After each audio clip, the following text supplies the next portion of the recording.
오늘 저희들이 말씀을 누가복음 17장 1절부터 19절까지 말씀을 읽었습니다. 여러분, 이 말씀을 가지고 제목을 믿음의 성숙은 낮아짐을 향한다 라고 잡았습니다. 사람이 시간이 되면은 점점 성숙해져야 되죠. 믿음을 갖기 시작하고 이제 시간이 흘러가면은 믿음의 성숙이 있어야 되는데 우리는 그렇지 못한 때가 너무나 많음을 우리 스스로 자신을 돌아보면서 알게 됩니다. 하나님께서는, 우리 주님께서는 정말 우리가 믿음이 성숙하게 되기를 원하십니다. 근데 여러분, 믿음의 성숙은 성장과는 다릅니다. 성장은 양을 얘기한다 그러면은 성숙은 깊이를 얘기하기 때문에 그렇습니다. 오늘 읽은 말씀 가운데도 제자들이 예수님께 그렇게 부탁을 합니다. 5절에 보니까 사도들이 주께 여짜오되 우리에게 믿음을 더하소서 하니 예수님께서 알았다, 너희 믿음을 더해 줄게 하면서 예수님께서 그 말씀을 하는 것이 아니라 예수님이 갑자기 겨자씨만한 믿음이 있다면 그렇게 말합니다. 너희에게 겨자씨 하나만한 믿음이 있었더라면 이 뽕나무더러 뿌리가 뽑혀 바다에 심겨라 하였을 것이요 그것이 너희에게 순종하였으리라 하면서 갑자기 이 겨자씨만한 믿음을 말하고 있습니다. 예수님은 믿음의 성숙을 말하고 있는 것입니다. 죽은 믿음이 아니라 아무리 작게 보여도, 너희들이 생각하기에 작게 보여도 믿음은 더하는 것이 아니라 믿음은 자라는 것이다 라는 점점 성숙한 믿음, 살아있는 믿음을 가질 것을 예수님께서는 요청하고 있음을 보게 됩니다. 여러분, 우리가 에베소서 4장의 말씀을 우리는 잘 알고 있습니다. 4장 13절부터 4장 16절까지 말씀에 보면은 우리가 다 하나님의 아들을 믿는 것 그리고 아는 일에 하나가 되어 온전한 사람을 이루어 그리스도의 장성한 분량이 충만한 데까지 이르리니 이렇게 말합니다. 우리의 믿음이 성숙해서 어디까지 이르냐면은 그리스도의 장성한 분량이 충만한 데까지 이룰 것을 요청하고 있죠. 믿음이 성숙하게 됨을 말하고 있습니다. 믿음과 주님을 아는 것이 더 깊어져서 예수님께까지 닮아가는 그러한 모습으로 우리가 자라갈 것을 성경은 요청하고 있죠. 그렇게 될 때 우리는 어린아이처럼 이 세상에 그러한 휩쓸려서 미혹을 받지 않고 이 세상의 풍조를 따르지 않고 이 세상의 속임을 따라서 허망한 인생을 살지 않고 바로 주님의 기뻐하는 아름다운 인생을 살아갈 수 있음을 바울사도는 우리에게 가르쳐주고 있습니다. 이제부터 어린아이가 되지 아니하여 사람의 속임수, 간사한 유혹, 이것에 온갖 교훈의 풍조에 밀려 요동하지 않고 그래서 오직 사랑 안에서 참된 것을 하여 범사에 그에게까지 예수 그리스도에게까지 자라가는 믿음의 성숙을 가지는 것을 요청해 주고 있음을 보게 됩니다. 오늘 읽은 말씀 가운데 저와 여러분이 믿음의 성숙에 대한 주제를 가지고 말씀을 5가지 소대지를 통해서 이렇게 깊게 묵상하고 저와 여러분이 믿음이 날이 갈수록 주님이 기뻐하시는 믿음의 성숙이 있기를 간절히 소망합니다. 우리가 믿음이 자라지 않으면은 하나님이 기뻐하시지 않죠. 우리가 하나님께 나아가는 자는 그가 계신 것을 믿어야 된다라고 우리에게 가르쳐 주죠. 그리고 그를 찾는 자들에게 상 주신이심을 믿어야 된다라고 히브리서 11장 6절에서 우리에게 말씀해 주고 있습니다. 믿음이 없이는 그를 기쁘시게 하지 못한다라고 말하죠. 저와 여러분이 믿음이 성숙할수록 우리는 믿음으로 사는 삶을 살아갈 수 있는 자가 됨을 알게 됩니다. 살아계신 주님과 동행하게 되고 또 우리가 늘 우리 주님께 기도하며 또 주님이 주시는 것으로 기뻐하며 살아가는 믿음의 사람, 기도의 사람이 됨을 성경은 우리에게 말해줍니다. 여러분, 빌립보서 2장 5절에 보면은 5절 이하에서 8절까지 보면 예수님에 대해서 이렇게 말합니다. 아까 에베소서 4장에서는 우리가 믿음이 성숙이 우리 주님에게까지 자라가는 것이라고 했죠. 그러면 주님을 닮아가는 것이 믿음의 성숙인데 성경에 빌립보서 2장 5절에서 8절에 보면은 그렇게 우리에게 말합니다. 너희 안에 이 마음을 품으라 곧 그리스도 예수의 마음이니 하면서 그리스도는 근본 하나님과 본체시나 하나님과 동등됨으로 여기지 않고 사람의 모양을 가지고 이 땅에 오셨다라고 말합니다. 그리고 죽기까지 복종하셨으니 그 십자가의 죽으심이라고 우리에게 가르쳐주고 있죠. 그러니까 우리가 예수님 믿음에 성숙할수록 우리는 예수님께 더 가까이 가는 거예요. 그런데 가까이 갈수록 우리는 주님의 마음을 품게 됨을 알게 됩니다. 그게 바로 낮아짐입니다. 그게 바로 겸손하고 온유하신 주님의 모습임을 성경 말합니다. 그래서 우리가 믿음이 성숙할수록 우리는 낮아짐을 향하고 어제보다도 더 겸손해지며 더 낮아진 자가 됨을 성경 우리에게 가르쳐줍니다. 예수님께서 이 세상 떠나시기 전에 요한복음 13장에서 그렇게 말씀해 주잖아요. 내일이면 십자가에 못 박히실 예수님께서 이제 대야에 물을 떠다가 허리에 수건을 동이고 냄새나는 그런 제자들의 발을 닦기 시작합니다. 베드로가 전체 닦을 수 없습니다. 저는 못 닦습니다 했을 때 그렇지 않으면은 네와 나가 상관이 없다 하니까 몸까지 닦아달라고 베드로가 때를 쓰죠. 여러분 그러면서 예수님은 그렇게 말합니다. 내가 선생이 되어 너희의 발을 씻었다. 그러면서 이것을 본받으라라고 얘기합니다. 믿음이 성숙할수록 섬기는 자가 되고 낮아진 자리에 있게 됨을 성경 우리에게 가르쳐줍니다. 내일이면 십자가에 돌아가실 그분께서 그 고난을 당하실 그분께서 정말 제자들에게 가르쳐주고 싶은 것이 있는데 그게 바로 섬김이었습니다. 그러면서 예수님은 서로 사랑하라라고 우리가 13장 34절부터 우리에게 말해주고 있죠. 내가 새 계명을 준다. 서로 사랑하라. 근데 서로 사랑하는 것은 낮아짐이 없이는 사랑할 수 없음을 성경 말해줍니다. 믿음의 성숙은 이처럼 낮아짐을 향합니다. 많은 사람들은 세월이 지나고 그러면은 이제 권위가 생기고 권세가 있어서 높은 데로 올라가려고 합니다. 높은 데서 바라보면은 자세하게 볼 수 있고 다 볼 수 있다고 생각합니다. 그러나 기독교는 세월이 갈수록 더 낮아질 것을 요청합니다. 낮아져야지만이 섬길 수 있다라고 예수님은 가르친 것입니다. 예수님이 하나님이시잖아요. 세상을 창조하신 그분이잖아요. 근데 그분이 하늘의 보좌를 버리고 우리 인간처럼 온 이유가 있습니다. 우리를 섬기기 위하여. 인간처럼 낮아지지 않으면 우리를 섬길 수 없기 때문에 우리에게 우리가 받는 고난, 우리가 느끼는 모든 것을 이 신이신 하나님께서 예수님께서 그 고난을 다 받으셨다고 성경은 우리에게 가르쳐주고 있어요.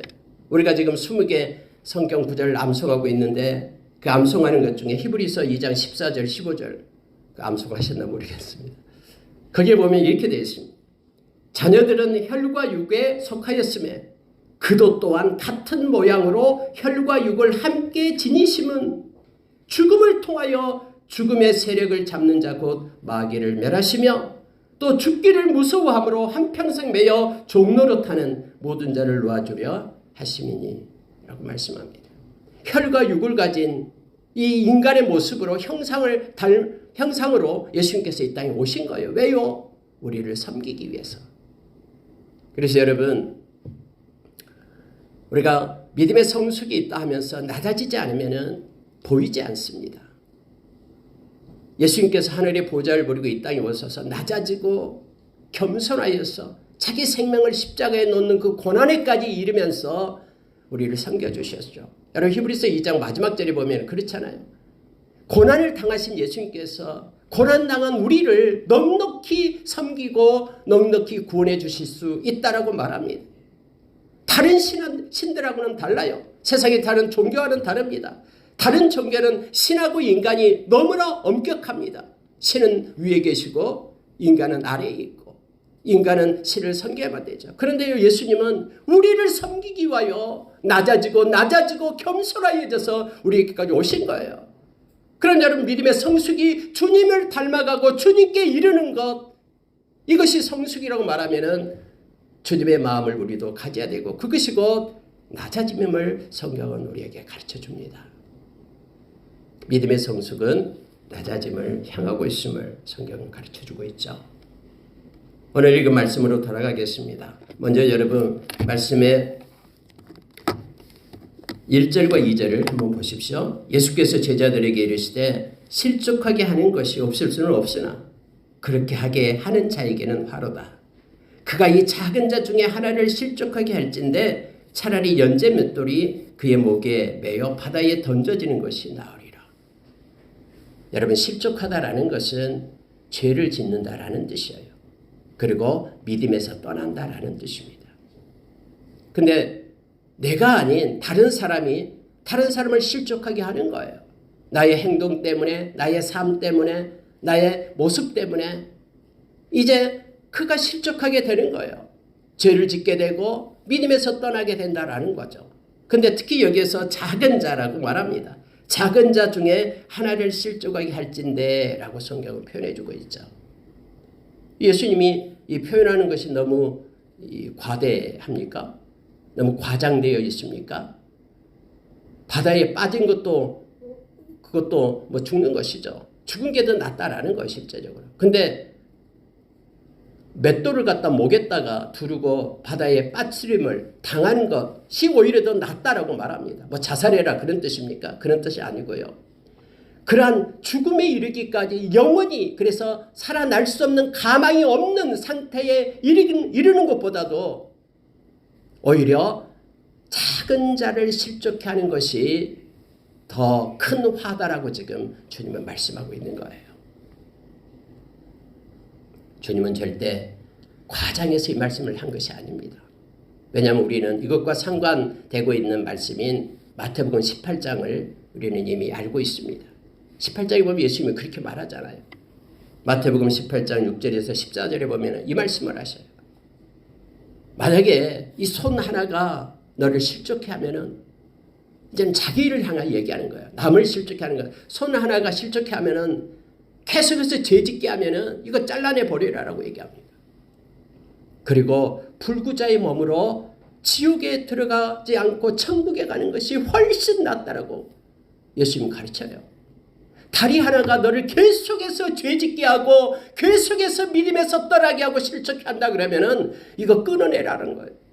그래서 다리 없이 세상 불편하게 살다가 천국에 들어가는 것이 더 낫다라고 예수님 가르치잖아요.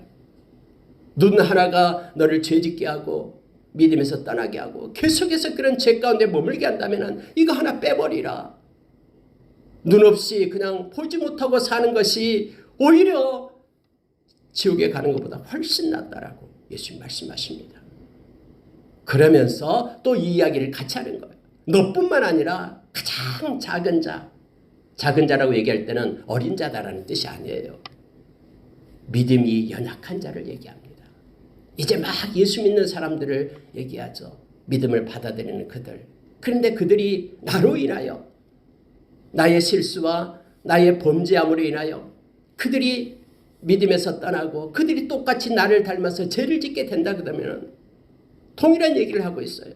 연자 맷돌을 목에 메고 바다에 던지음이 오히려 그것이 더 낫다라고 말씀합니다. 그러면서 여러분 예수님께서 뭘 붙이냐면요, 바로 100마리의 양 중에서 잃어버린 한 마리의 양을 바로 붙여서 얘기를 하고 있는 거예요. 목자가 100마리가 있었는데 한 마리 양을 잃어버렸어요. 그러면 그 잃어버린 그 한 마리 양 때문에 너무나 가슴이 아파서 99마리를 들에 두고 그 한 마리 찾기 위하여 산으로 들로 돌아다닌다고 말씀합니다. 이것이 하나님의 마음이다라고 지금 말씀해 주고 있는 거예요. 우리가 베드로후서 3장 9절의 말씀 보면은 하루가 천년 같고 천년이 하루 같다라고 8절에서 이어서 말하잖아요. 근데 이렇게 한 것이 뭐냐 그러면은 한 생명이라도 회개하고 주님께로 돌아오기 위하여 주님이 지금 기다리고 계신다라고 말씀하고 있잖아요. 그러나 하나님의 때가 되면 이 땅의 체질이 풀리고 하늘이 말리고 이제 주님이 오셔서 심판의 자리에 오시면은 이제 돌이킬 수 없는 때가 되니까 이 심판의 준엄함을 알고 있는 바울사도는 고린도서 5장 10절에서 내가 권면하지 않을 수 없다라고, 지금 죽음으로 달려가고 있는 지옥의 영원한 영벌 가운데로 달려가고 있는 그를 강권하지 않을 수 없다라고 그렇게 바울사도를 외치고 있는 거잖아요. 여러분, 우리가 오늘 이 말씀 가운데 믿음의 성숙이 있어서 그 작은 자를 볼 줄 아는 눈이 있기를 원합니다. 우리가 낮아지지 않으면은, 우리가 스스로 작은 자가 되지 않으면은 그 작은 자를 볼 수 없어요. 그래서 여러분 마태복음 13장에 보면은 화 있을진저 바리새인들이여 서기관들이여 하면서 7번 화 있을진저가 나오잖아요, 예수님께서. 근데 그들이 마지막에 뭐라고 얘기합니까? 그들이 한 생명을 얻었는데 자기도 천국문에 들어가지 못하고 천국문을 딱 막고 그도 들어가지 못하게 하고 배나 더 지옥 자식이 되게 한다고 하면서 우리 주님께서 그렇게 의분을 냈던 것을 우리는 너무나 잘 알잖아요. 우리가 늘 기도하면서 저와 여러분이 믿음의 성숙이 있기를 원하며 작은 자를 바라보는 자가 되게 해달라고 기도하기를 원합니다. 그래서 여러분 특히 우리가 로마서 14장 1절에서 4절에 보면은 말씀이 나오잖아요. 바울사도 그렇게 얘기합니다. 믿음이 큰 자가 있고 믿음이 연약한 자가 있다. 그런데 믿음이 큰 자는 반드시 연약한 자를 돌봐야 된다고 말합니다. 판단하고 그 다음에 정죄하고 그렇게 하는 자가 아니라 긍휼한 마음을 가지고 그들을 돌보며 세워질 수 있도록 그렇게 행하라라고 말합니다. 그것은 다 믿음의 성숙을 가진 자의 몫입니다. 여러분과 제가 날이 갈수록 주님을 닮아가서 믿음의 성숙이 있어서 더 낮아져서 비판하는 자가 아니라 섬기며 그들을 세워주고 그들이 성장하고 성숙할 수 있도록 그렇게 돌보는 자로 우리가 서기를 원합니다. 여러분 3절 4절을 한번 보십시오. 너희는 스스로 조심하라. 만일 내 형제가 죄를 범하거든 경고하고 회개하거든 용서하라. 만일 하루에 7번이라도 내게 죄를 짓고 7번 내게 돌아와 내가 회개하노라 하거든 너는 용서하라 하시더라. 여러분 믿음의 성숙은 낮아짐을 향한데요. 특히 용서할 수 있는 능력을 갖게 됩니다. 작은 자, 연약한 형제를 경고하고 용서하라라고 성경은 오늘 말해주고 있습니다. 성숙해지면은 희미한 게 사라집니다. 성숙하지 않을 때는 어디로 가야 될지 이게 뭔지 혼돈 가운데 있게 되는데 마음에 믿음의 성숙이 오면은 희미한 것이 사라지고 분명해집니다. 그리고 성숙하면은 주님과 더 가까이 가니까 주님은 빛이시잖아요. 빛에 가까이 가니까 나의 추하고 냄새나는 것들은 회개하고 깨끗하게 씻게 되고 또 깨끗한 그릇이 되어 주님 앞에 쓰임에 합당한 그런 그릇이 되는 것이죠. 그래서 여러분 말씀을 붙잡게 되고요. 말씀을 따라 사는 삶을 살게 됩니다. 그러면은 여러분 오늘 말씀 가운데 작은 형제, 연약한 형제를 경고하라라고 말합니다. 그를 무시하고 정죄하기 위하여 경고하는 것이 아니라 그를 보는 주님의 마음을 가지고 사랑하는 마음으로 경고할 것을 말합니다. 때로는 여러분 이게 어려울 수도 있습니다. 그럼에도 불구하고 자기 자신을 돌아보면 됩니다. 하나님께서 주신 마음을 가지고 그곳에 가면 안 된다라는 것. 죄 가운데 빠져있는 그를 향하여 경고하는 메시지를 나를 통해서 보내야 됩니다. 다니엘서 12장에 보면은 옳은 길로 인도하는 자는 궁창의 별처럼 빛나게 하실 것이라고 말합니다. 성경에 보면은 그를 돌이켜서 죄에서 떠나 우리 주님께로 돌아오게 하는 자는 그의 생명을 구하는 자다라고 유다서에서도 우리에게 가르쳐주고 있죠. 정말로 사랑하는 마음으로 여러분, 이 죄에 빠져 있는 형제를 향해서 우리는 경고할 줄 알아야 됩니다. 아니다라고, 그 길로 가면 죽는다라고 정말로 사랑하면서 그 일을 행할 것을 성경은 요청합니다. 특히 여러분, 이 경고하고 특히 성경은 용서하라고 얘기합니다. 세상에서 가장 어려운 것이 용서죠. 근데 여러분, 오늘 말씀을 자세히 보면은요, 이렇게 되어 있습니다. 만일 내 형제가 죄를 범하거든 경고하고 회개하거든 용서하라. 그냥 덮어두고 용서해라라는 것이 아니에요. 회개라는 단어가 있게 됩니다. 특히 여러분, 4절에 보면은 만일 하루에 7번이라도 내게 죄를 짓고 7번 내게 돌아와 내가 회개하노라 하거든 너는 용서하라. 이게 내게 짓고 이렇게 돼 있잖아요. 그러니까 자기에게 상처기를 낸 거예요. 나에게 걔가 죄를 짓고 나에게 힘들게 하고 나를 지치게 한 거예요. 내가 손해를 본 거예요. 그 친구 때문에. 근데 그 친구가 와서 내게 와서 내가 미안하다, 내가 회개한다, 내가 잘못했다, 죄를 지었다라고 말하거든. 용서하라라고 성경이 말합니다. 근데 나에게 회개도 않고 나한테 뉘우치지도 않고 내가 잘못했다 말도 하는데 회개하라, 그런 뜻이 아니라요. 하루에도 7번이다라는 7이라는 숫자는 여러분, 이것은 완전수예요. 계속을 얘기합니다. 몇 번이 됐든. 그래서 연약한 자예요. 그래서 작은 자예요. 연약하기 때문에 금방 또 이렇게 미안하다고 얘기하고 금방 그 죄의 굴레 속에 벗어나지 못해서 또 죄를 나에게 짓고, 그런 일이 한 번도 아니고 계속 반복해도 그가 정말로 회개한다고 하면, 미안하다고 하면, 용서해달라고 하면 용서하라라고 말합니다. 믿음이 성숙하지 못한 사람은 절대 용서할 수 없습니다. 한 번, 두 번도 아니고 7번씩이나 하루에 그것도 한데 용서할 수 있겠습니까? 여러분,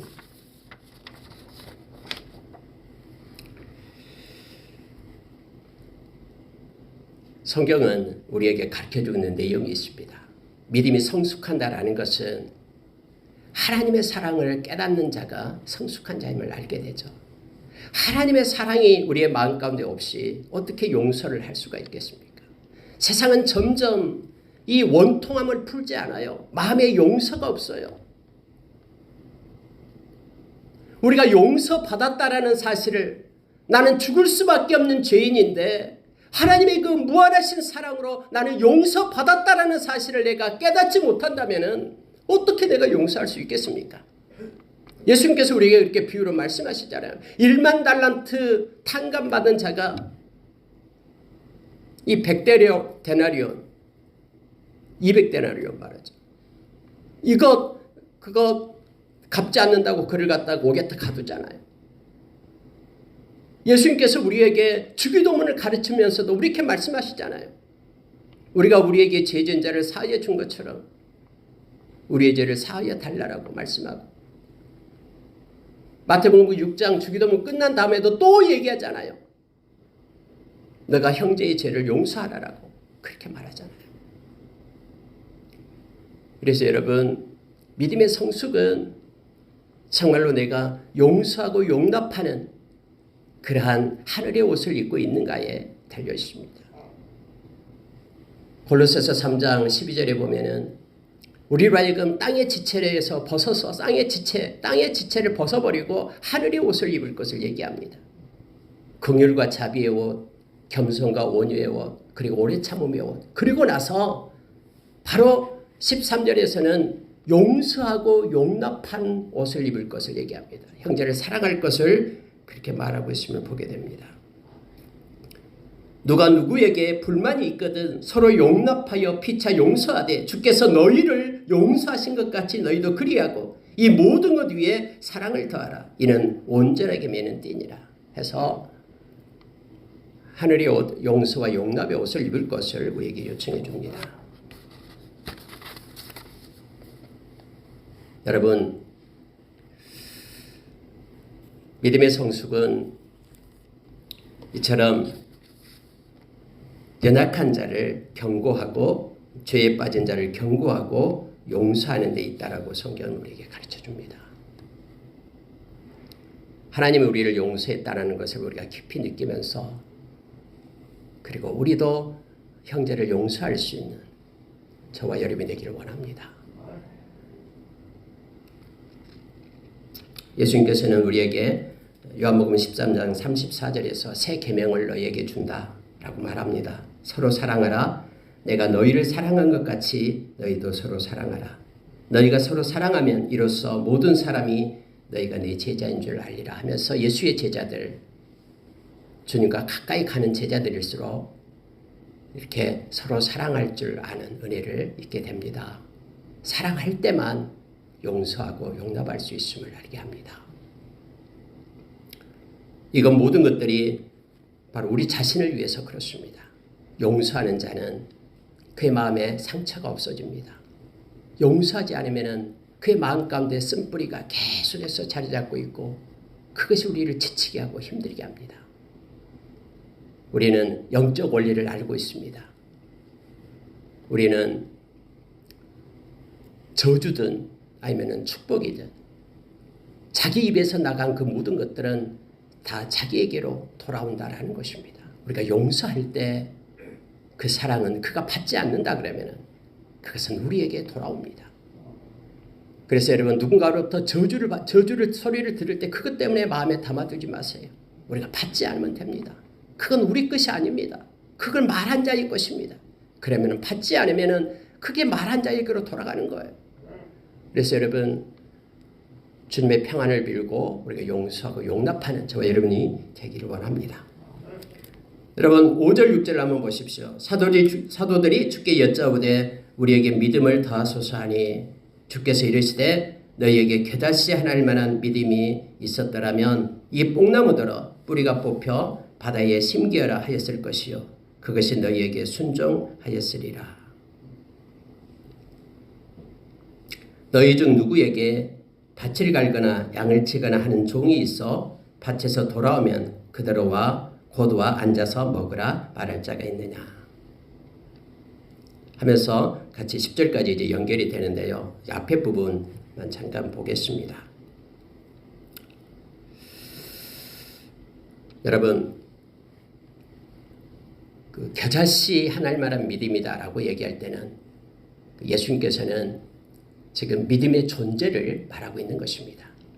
제자들은 큰 믿음의 크기를 말하고 있지만 예수님께서는 믿음이 있냐 믿음이 없냐 살아있는 믿음을 정말로 가지고 있느냐 이것을 말하고 있습니다. 믿음은 뚝딱 하늘에서 떨어지는 게 아닙니다. 믿음은 우리에게 이제 살아있는 믿음이 우리가 그 믿음을 가지고 행할 때에 믿음은 점점 자라나기 시작합니다. 예수님께서는 죽은 믿음이 아닌 살아있는 믿음을 원하시고 계십니다. 우리가 믿음이 성숙했다라는 것이 뭐냐면은 바로 살아있는 믿음을 가지고 살아가는 자가 된다라는 것입니다. 우리의 머릿속에만 들어있는 이 믿음은 우리의 삶과는 연결이 되지 않습니다. 그러나 머리 가운데 우리가 말씀을 읽고 순종하는 그러한 이해되는 성령의 깨우침을 받은 것이 우리의 가슴으로 내려오고 우리가 묵상함으로 인하여 손끝과 발끝에서 이 말씀이 해석될 때 삶하고 연결될 때 그것이 살아있는 믿음이 됨을 알게 합니다. 여러분 우리가 믿음이다라고 얘기할 때 믿음은 말씀 순종을 전제로 합니다. 그래서 말씀이 없이는 그 어떤 것도 우리에게 주어지지 않음을 우리가 기억하기를 원합니다. 자기 확신에 불과합니다. 말씀을 순종하는 것은 삶으로 나타낸다라는 것을 얘기합니다. 우리가 잘 아는 로마서 10장 17절 말씀, 이 믿음이라는 것은 들음에서 나며 들음은 그리스도의 말씀으로 말미암는다라고 우리에게 가르쳐주고 있죠. 그래서 우리가 삶 가운데 말씀 순종하는 것이 곧 믿음임을 우리에게 말합니다. 요한복음 3장 36절에서 우리가 영생을 얘기할 때에 믿는 것과 순종하는 것을 동일하게 우리에게 말하고 있습니다.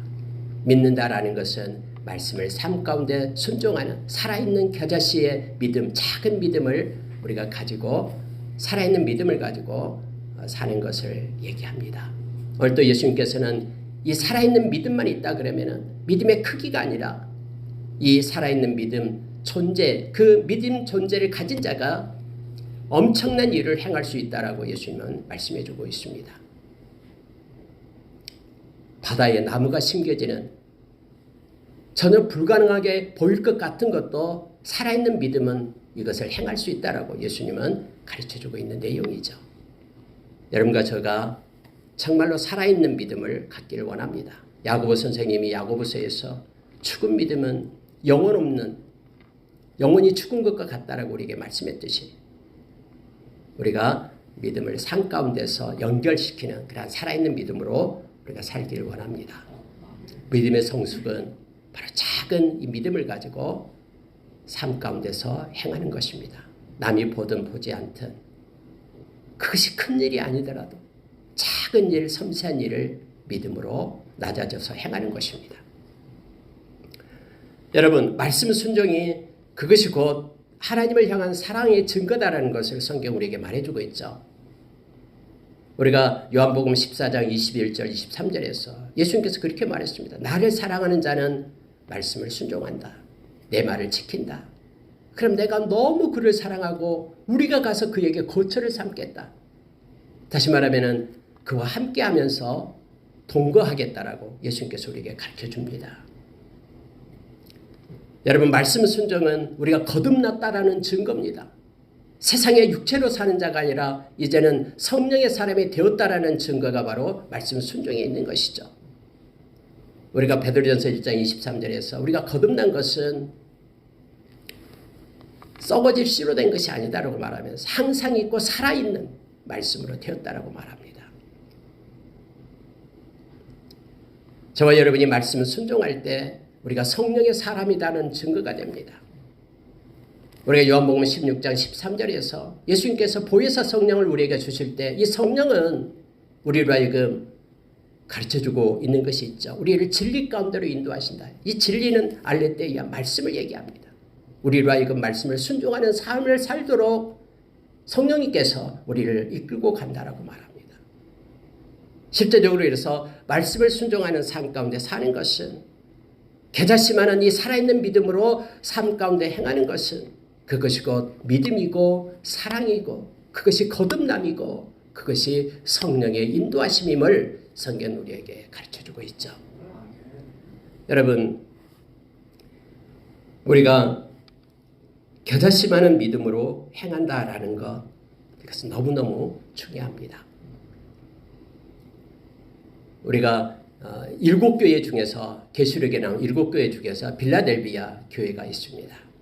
예수님께서 빌라델비아 교회를 칭찬합니다. 근데 칭찬하는 내용이 뭐냐면요.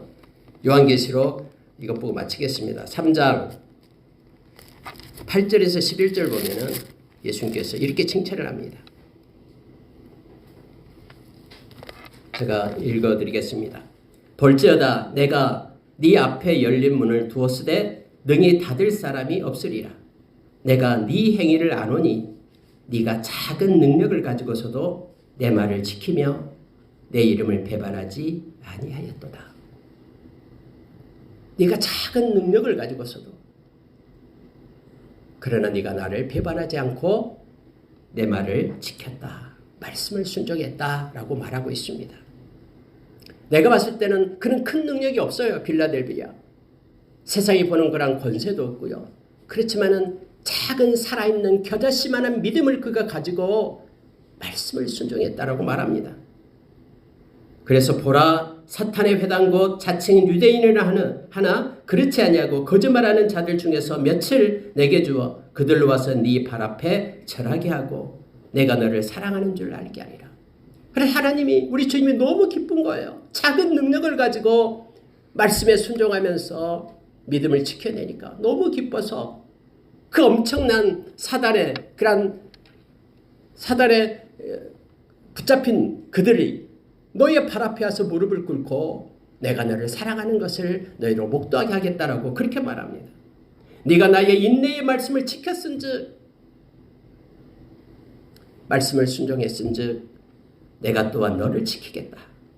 그래서 이제부터는 시험의 때를 내가 면해 주겠다.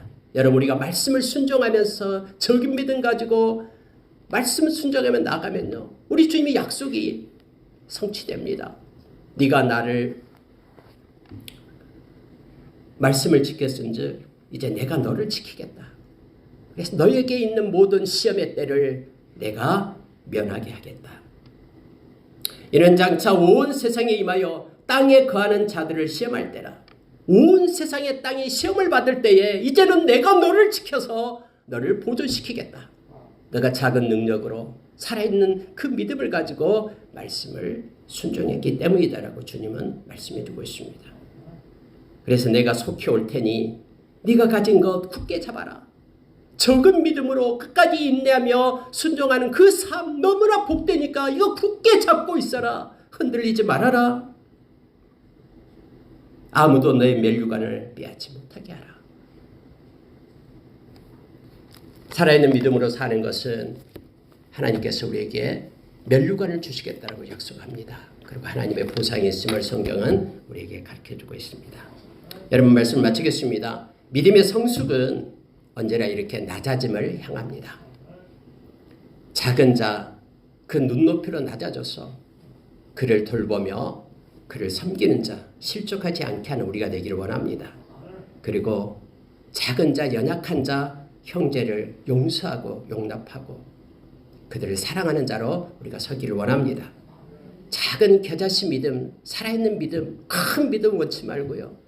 죽은 믿음이 아니라 살아있는 믿음으로 삶 가운데 말씀을 순종하는, 그래서 주님이 영광을 받으시고 의의 열매 풍성한 그러한 주님의 보상을, 주님의 그러한 상을 받아 누리는 저와 여러분 되기를 원합니다. 나머지 두 가지는 다음 시간에 연결해서 하도록 하겠습니다. 함께 기도하겠습니다.